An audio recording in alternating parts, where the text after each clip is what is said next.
Disney live-action remakes have seldom come close to their animated originals.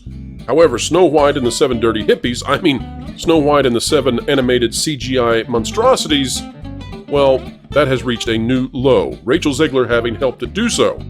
And Daily Wire took advantage, of course. But now we're finding out that taking advantage perhaps meant even more. Ben Shapiro, in a recent interview with the Critical Drinker, suggests that as soon as he heard Rachel Zegler open her mouth and talk about the original Snow White, that was all it took to know that it was all right to make a Snow White adaptation for the Daily Wire and Bent Key.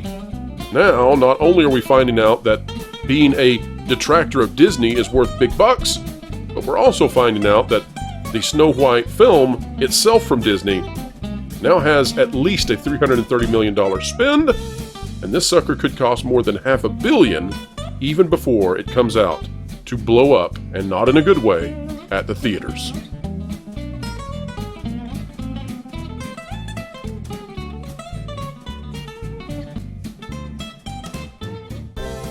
Hello folks, welcome to where Hollyweird wakes up from the dismal disaster that they are in, the nightmare of not making any money. We are here to help them. We are like the doctor on call. You're the juice that helps us do what we do. We appreciate each and every one of you. John Trent is here with us today from Bounding into Comics, founder and editor-in-chief over there. John, welcome back to the channel.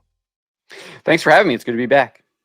Happy to have you, John. And today we are talking about some of the comments that have been made by Ben Shapiro over on the Critical Drinkers channel. And folks, we've got the link to that original video down in the description below. Make sure you go watch it. It is fascinating. John, what we're finding out, of course, is that it turns out Ben Shapiro of the Daily Wire contacted Jeremy Boring, also of the Daily Wire, once the Rachel Zegler comments came out. And he said, hey, now that this young actress has said these very derisive things about the original Snow White, we're going to make a Snow White movie, and we're going to honor the original, and we're going to go after Disney. And so literally, the movie that is being made with Brett Cooper is a troll of Disney and of Rachel Zegler. What do you make of the idea now that Disney is so distasteful, or at least they have been, that people can make money just doing the things that Disney once did in spite of the current Disney?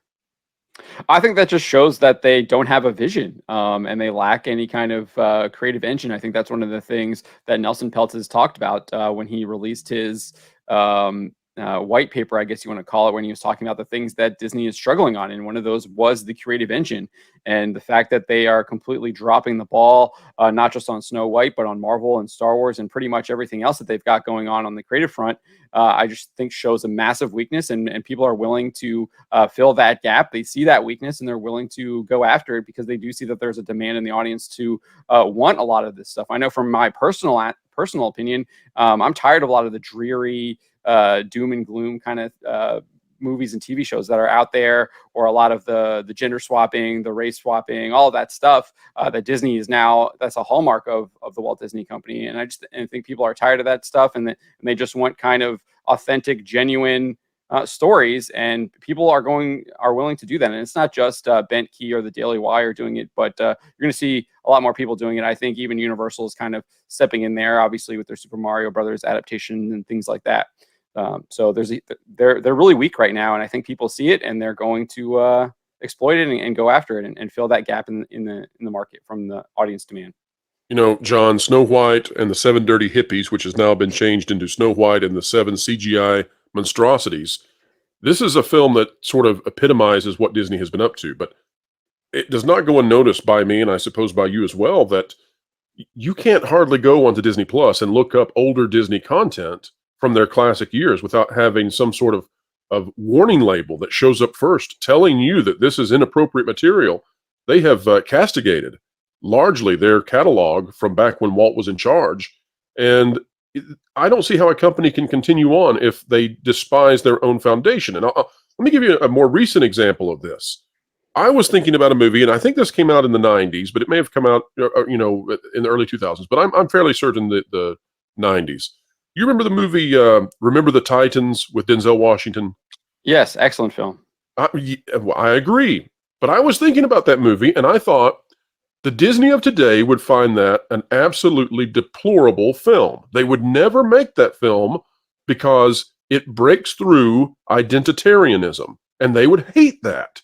And I think that really speaks to where this company is today versus where it was just a very short time ago. What do you make of a company that despises its own beginnings? Yeah, I don't think if you don't have a good foundation and you're actively trying to chip away at the foundation, well, they have a good foundation, obviously, but they dislike it, right? And they're trying to chip away at it. And when you're chipping away at your foundation, what happens? The whole building is going to come down and collapse.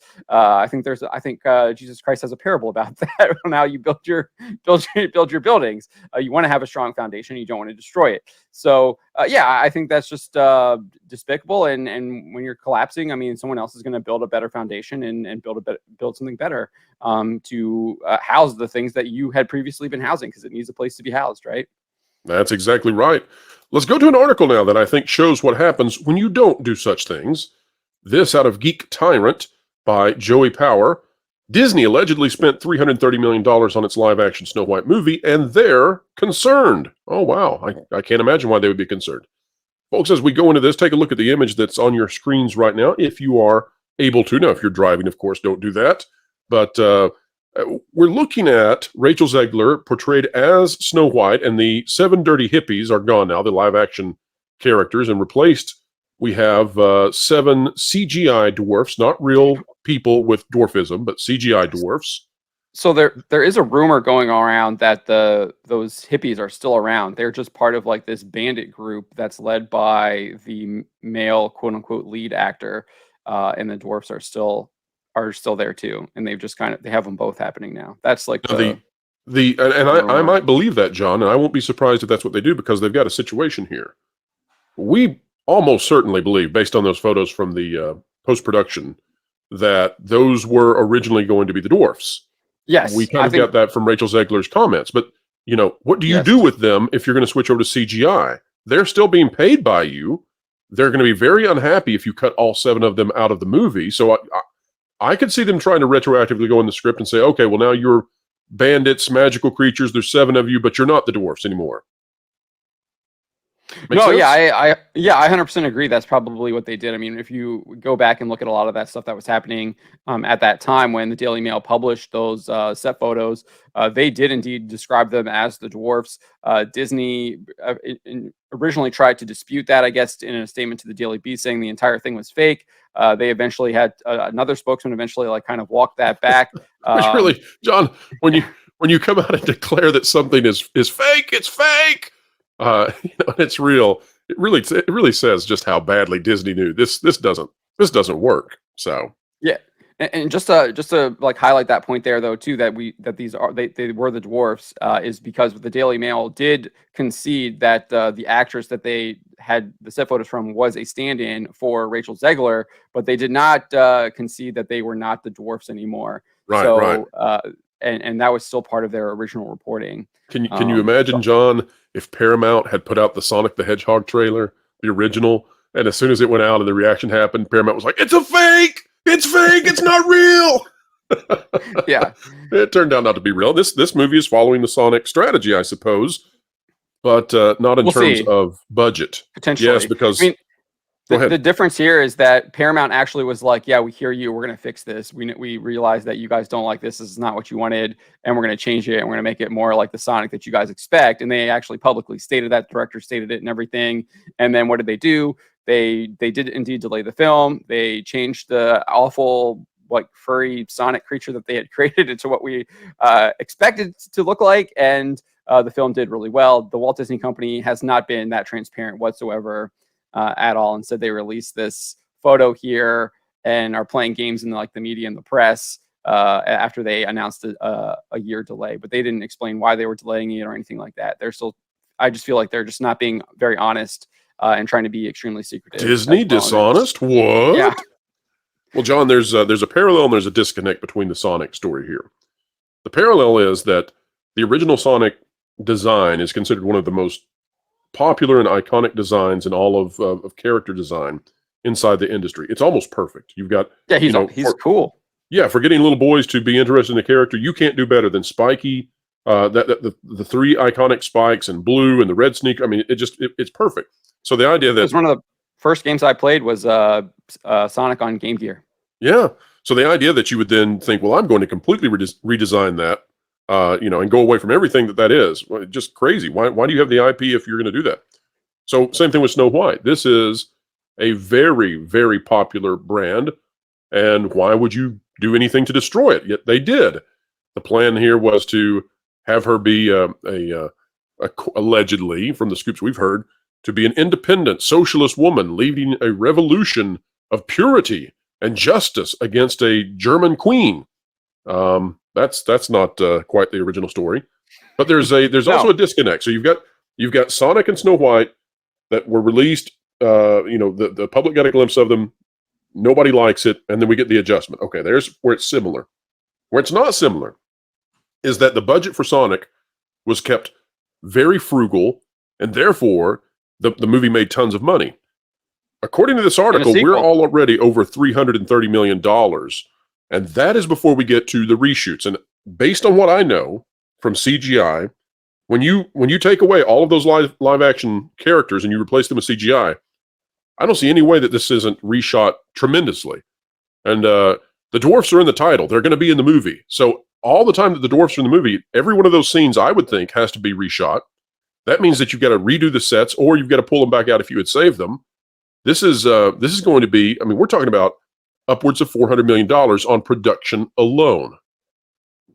Yeah, it could be even more than that. I know that we reported back a couple, I don't know, it's like last month, I guess. Yes, I guess a couple months ago now. So at the end of September, Carolyn Reed actually pulled the documents from the British government's website after she had obtained the business entity that is filming the Snow White over there in the UK. And she reported that the company had already spent $209.3 million as of July 31st, 2022. So that didn't even include whatever kind of production they were doing in this year, 2023, and then after July, the second half of 2022. So, and we got those set photos on the Daily Mail earlier this year. So that they were still doing production shots, even though they didn't have Rachel Zegler, they didn't have Andrew Burnap, they didn't have maybe some Gal Gadot wasn't on set, but they were still obviously doing production. They were paying for all those people to be there. So that those production costs were already going to go up from that $209.3 million that was reported at the end of July 2022. So, and that doesn't even include post-production costs and everything like that. So that this film is going to be massively, massively expensive. And from your reporting and what Valiant Renegade and Carolyn Reed over at Forbes have done previously, we know that they have like huge, huge budgets for these films. Marvel, Star Wars, etc., a lot higher than what is initially estimated. Obviously, they get a tax credit, but still, the tax credit isn't offsetting the massively inflated budgets that we have. And that's one of the reasons why Ike Perlmutter says that he was fired from the Walt Disney Company is because he was actually trying to keep budgets under, keep them down, right? And that's one of the big reasons also why Nelson Peltz is waging looks like he's going to be waging another proxy battle against the Walt Disney Company moving forward, is because the company just can't keep their costs down. We have other evidence with Star Wars, with Katie Sackhoff saying on her podcast that the catering budget on The Mandalorian is higher than the entire budget on Battlestar Galactica. Yes, great reference. Just out of control costs over at the Walt Disney Company. So it's not really surprising that the Snow White film would already be part of that, because that seems to be the MO operating over there. They don't really seem to have anyone in charge, keeping costs down and managing those projects. And it doesn't seem like Bob Iger, the person you would think would be trying to step in and stop that stuff, is actually doing it. He's too worried about his reputation of being a actor-friendly guy, I guess. Yeah. The legacy. John, you bring up a great point. I want to bring up something that a commenter on one of the videos said that I thought was genius. They were talking about how Disney perhaps is looking to a long-term strategy for recouping these expenditures on their movies. And so traditionally, you call a movie a flop if it doesn't make back its money at the box office. And so what this individual was saying was, well, maybe Disney is looking at, the money that they make off of PVOD sales, and then the money that they make off of merchandise for said movie, et cetera, et cetera. All of that gets really, really complicated because you're talking about different companies inside the Walt Disney Company itself, it being a large umbrella of different studios and various organizations. But that may be what Disney has to do, because it may take 5 years, 6 years. It may never happen that they break even with this movie, but you may be looking at a decade of trying to eke out whatever they can to justify this kind of expense. Yeah, I think that's probably accurate. We saw that kind of narrative being rolled out by the Elemental folks. I forget who they did the interview with, but I think it was the director or one of the producers or something like that was saying something similar, that the film would be profitable because if you factor in all of the Blu-ray, DVD, the PVOD, the licensing and merchandise and everything like that. And obviously you do need to factor that in, but those things also come with costs too. So you better hope that you're able to, when you're making all that stuff, you're able to gain a profit there too. And obviously we know you can be highly profitable doing that. We've seen that with the Transformers film franchise. They might not be making as much money as they might have made from a box office perspective, but they're making a ton of money off of like a new toy line and things like that because the profit margins are just so much higher. So there is something to that. But again, it's hard to like kind of factor that in, and we can see the overall business at the Walt Disney Company is in decline. So one would think that their toy sales have also declined. We've seen that with Star Wars. That their toy sales have actually declined, especially with the sequel trilogy stuff. We have retailers going on the record talking about that stuff, that there isn't the demand for that. You can go to your local Ollie's and see all of the stuff on the discount aisle that they just couldn't sell anywhere else. So it's a risky strategy, and I don't think it's really panned out so far that we've seen. But it's a narrative that they can certainly run, and it helps obfuscate more of how well a film's success is, for sure. And I guess that plays into Disney's strategy, where they're trying to basically just not admit that they've made a huge creative error in how they've steered their company over the past decade. It's also not part of the traditional calculations for how you choose what to invest in. And it seems to me to be just this grandiose excuse, because you would never go to a studio and say, hey, spend this money and over a decade we might break even. Like that doesn't excite any investors, you know. I mean, maybe on a theme park, but that's because on the back end of that, you're going to make huge amounts of money over decades. You know, the theme park's going to exist. These movies are largely a flash in the pan and they're gone. So you're eking out tiny amounts, scratching and crawling your way back to profitability. And, I take the point that you make about Transformers to heart, because I think there are films that essentially exist as toy advertisements. And so you might think of Transformers or Ninja Turtles as being specifically that. They're their own kind of category. This is not. And I want to show you this quote, John. This is amazing to me. The insider, talking about a Disney insider who spoke to Daily Mail, I believe. This is how they characterize the decision-making process. They said, they also have to remove themselves from the bad taste in the mouths of online critics and want to instead deliver a great film and to get to a point where they get it right. And here's the thing to hang on to, folks. They realize that they were overthinking things and are now reining it all in a little bit more. Now, that is code, I believe, for we got to get away from woke.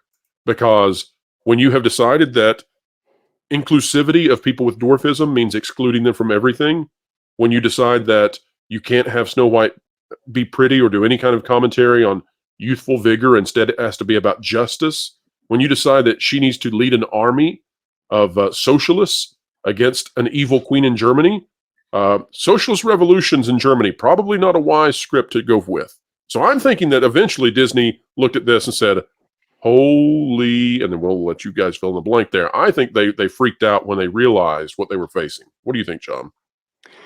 I think that's definitely a possibility. I think it has more to do with the fact that maybe Nelson Peltz is pressuring them. He doesn't like where they're going. I think that this whole kind of thing is turning against them. Their massive costs with their huge, I don't even want to say, I guess you could call it a blunder in the state of Florida, where they heavily embraced a lot of that stuff and were actually trying to get involved in it politically.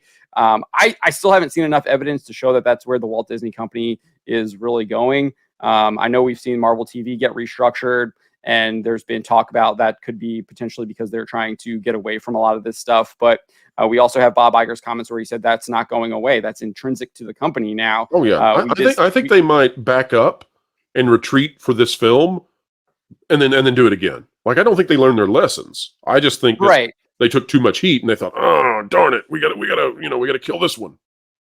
Yeah, it definitely could be a PR move to try and back away from it. We'll see what the final product is. I mean, Rachel Zegler seemed pretty clear that they were just kind of eschewing the entire Snow White story altogether in her interviews around D23 in September of last year. So if they're doing that, they're going to have to be basically reshooting the entire film. So, John, I got a feeling she's not going to be willing to sing someday my prince will come. I don't think that's going to be on the docket. What do you say? I don't know. I mean, I feel like Rachel Zegler is someone who does what She fully told. malleable. Will she do? Yeah. Will she do whatever the mouse asks? You know. Oh, okay. You want me to say this the next time I talk to the press? Yes, we're going back to the classic. Yeah. It's a beautiful thing. Yeah, I'm not sure how genuine or sincere or principled she is. She seems like someone who will move with the tide and kind of do what her PR agents and All right, so people we're tell not her saying to the do. prince is a stalker this time. Got it. Okay, I'll these people. Well, look what it's doing to them, though. We'll wrap up here with the Daily Wire because this is amazing. Of course, coming back to our original topic, which was that Ben Shapiro says that the way that they rolled this out, and this poor crazy actress over to the left. Look at the crazy eyes. Rachel Zegler, you're probably a lovely person.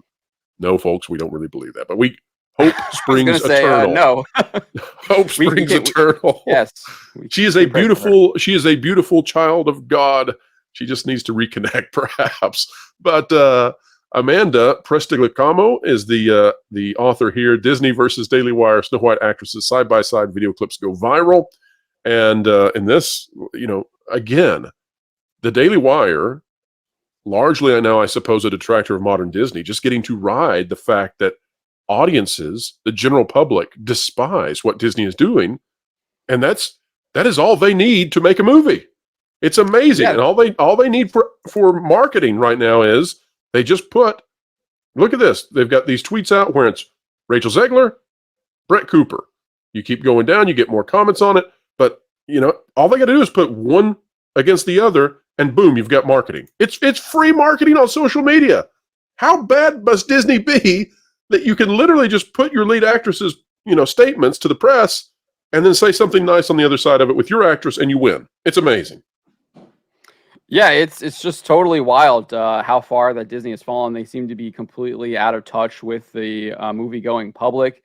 Doesn't really seem to understand that people are interested in these classic stories for a reason. If you're going to remake them, you should stay true to the narrative. That's something that I've always kind of preached at Bounding into Comics. And whether it's Lord of the Rings, whether it's Marvel, whether it's DC, and I always feel, and that's something that Chuck Dixon has talked about. One of the reasons why he calls the superhero cycle's ending is because one of the big reasons is because they didn't stay true to the source material. And when you don't stay true to the source material, people are just like, this isn't like, why? What's the point? Why do you pay for it? Yeah, the story's popular for a reason, and we want to see an adaptation that's as accurate as you possibly can be. Obviously, it's an adaptation. There are going to be some liberties. I think Peter Jackson's Lord of the Rings movies do an excellent job of adapting the original source material. Obviously, I think there could have been some improvements. We could have got the scouring, which we didn't get, but I'm a little bit going off on a tangent there, but when you're supposed to be adapting a source material, adapt the source material. There's a reason why it was popular. I mean, especially with Snow White and the Seven Dwarfs, it is the movie that made the Walt Disney Company. And it gets back to the original point that you were making, is about them chipping away at the foundation of their own company, and they're undermining what literally built the company to begin with, that classic animated 1937 film. Absolutely. Folks, it's time for you to share with us your thoughts on this as well. So drop a comment down below. Let us know what you're thinking. Are you in disbelief about Disney? And do you think that they will perhaps one day realize and wake up from wokeness? Or do you think that they're just going to go until they turn into the seers of entertainment? Also, like, share, subscribe. And when you click it, you stick it to the algorithms. It's the notification bell. Now, John, you've got a racing channel out there on YouTube that is very, very fascinating. Tell us a little bit about it. Yeah, so I have a little channel that I kind of really started back at the beginning of October. I guess I started a little bit over the summer, but I really got back into it in the beginning of October. I cover short track and NASCAR for the most part around the United States. The short track stuff I do asphalt and dirt. It's a lot of fun. There's a lot of drama. There's more drama probably happening on the short tracks and in NASCAR than there is on Disney films, and it's highly entertaining. There's more action too, lots of fights in the in the pits, lots of action on the racetrack, and I'm really enjoying it. It's doing really well. It's you can just search John F. Trent and it should show up. I'm really trying to get to 1,000 subscribers so we can get monetized and really kind of take off. But I'm really happy about where I'm at so far. I think we just hit over 500 subscribers yesterday, and we're already pacing over 300,000 views in like the past 2 months. So it's doing really well, and I'm really happy about it, and I'm really enjoying it, and it's just something I'm really passionate about and hope to do more of. Folks, John is a man of many interests, a renaissance man, if you will. We've got the link to his racing channel down below. If you have any interest at all, even if you don't, go click it and check it out. And make sure that you subscribe. Of course, monetization is not about money necessarily on YouTube. I mean, you might think that it is, but really what it is about telling YouTube, hey, this is a channel on the rise, and then it gives you more promotion, more signal boosting, and all of that. And that's what we want for all of our friends out there. It's also what we want for all of you out there as well, folks. We want the very best for you. We hope you are having a wonderful day. And remember, folks, as we always say at the end of this, wherever you are and whatever you're doing, keep learning, keep growing, and keep having fun. Make sure to catch The Pro Show Thursdays 5 to 7 Eastern Time. Entertainment Explained, The Culture Curve Conquered, live with Pro and all his friends.